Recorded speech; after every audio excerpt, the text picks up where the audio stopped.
اور پھر یہ بھی آزمائش کہ وہ حضور کی وفات کے بعد کوئی اور خامن بھی چوز نہیں کر سکتی. یہ کتنی بڑی آزمائش ہے. مرتبہ امہات المومنین کو ویسے نہیں مل گیا. آپ سیدہ عائشہ کی تکلیف کا اندازہ کر سکتے ہیں کہ ایک 18 سال کی بچی جس نے حضور کے بعد 47 سال زندہ رہنا ہے, اس کو اللہ نے ایک بچہ بھی نہیں دیا کہ اس کے سارے زندگی گزار لے. اکیلا وہ 47 سال کا سفر انہوں نے اس حجرے میں کیا. اس تکلیف کا کوئی اندازہ لگا سکتا ہے؟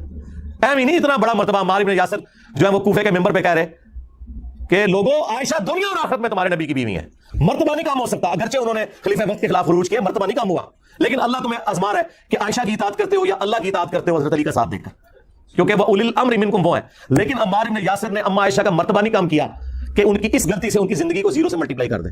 کہا دنیا اور آخرت میں تمہارے نبی کی زوجہ ہے. یہ ایک آزمائش ہے کہ تم نے اللہ کی اطاعت کرنی ہے یا عائشہ کی اطاعت کرنی ہے. اس لیے میں کہتا ہوں میں عمار بن یاسر والا شیعہ ہوں, میں رافضی والا شیعہ نہیں ہوں. مرتبہ کام نہیں ہوگا, ہاں اختلاف رائے اپنی جگہ رہے گا. تو اما عائشہ اس حجرے میں رہی 47 سال تک.